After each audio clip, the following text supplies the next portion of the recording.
পরিবেশ, বন ও জলবায়ু পরিবর্তন উপদেষ্টা সৈয়দা রিজওয়ানা হাসান বলেছেন, আগামী ১ অক্টোবর থেকে সুপার শপে কোনো পলিথিন শপিং ব্যাগ ও পলিপ্রোপিলিন ব্যাগ রাখা যাবে না এবং ক্রেতাদেরকে দেওয়া যাবে না। সোমবার ৯ সেপ্টেম্বর সচিবালয়ে মন্ত্রণালয়ের সভাকক্ষে পলিথিন শপিং ব্যাগের নিষেধাজ্ঞা কার্যকর করতে কর্মপরিকল্পনা প্রণয়নের লক্ষ্যে স্টক হোল্ডারদের সঙ্গে অনুষ্ঠিত সভায় পরিবেশ উপদেষ্টা একথা বলেন।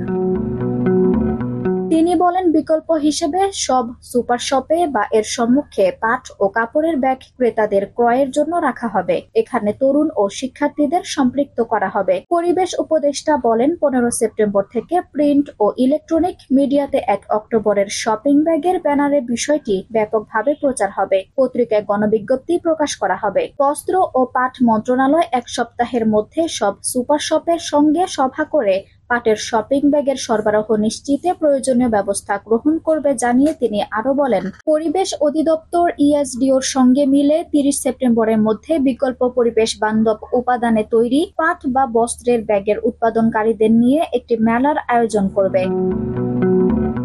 মেলায় সুপার শপের কর্তৃপক্ষ এবং উৎপাদনকারীরা নিজেদের চাহিদা এবং সরবরাহের বিষয়ে আলোচনা করতে পারবে। ২০০২ সালে দেশে পলিথিনের শপিং ব্যাগ নিষিদ্ধ করা হয়। এতে বলা হয়, পলিথিনের শপিং ব্যাগ বা অন্য যে কোনো সামগ্রী যা পরিবেশের জন্য ক্ষতিকর সেসব উৎপাদন, আমদানি, বাজারজাতকরণ, বিক্রয়ের জন্য প্রদর্শন, মজুত, পরিবহন ইত্যাদি নিষিদ্ধ।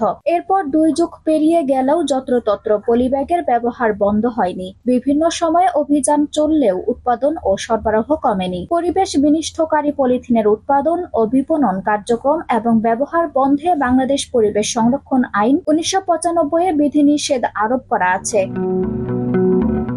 আইন অনুযায়ী বিভিন্ন পুরুত্বের পলিথিনের উৎপাদন, বিপণন কার্যক্রম ও ব্যবহার নিষিদ্ধ করা হয়েছে। ব্যবহারের পর যত্রতত্র ফেলে দেওয়া হয় এসব পলিথিন ব্যাগ। ম্যানহোল, নালা, খাল, নদীতে পড়ে থাকা ব্যাগগুলো বৃষ্টি হলে বিপত্তি ঘটায়। পানি নামার পথ রুদ্ধ হয়ে থাকায় দেখা দেয় জলাবদ্ধতার সমস্যা। পলিথিন মাটিতে মিশে যেতে সময় লাগে ২০০ থেকে ৪০০ বছর। মাটিতে বা জলাশয়ে থাকা ব্যাগগুলো পরিবেশের জন্য কতটা ক্ষতিকর কারণ হয়েছে তা নিয়ে পরিবেশবাদীরা বহু বছর ধরেই বলে আসছেন।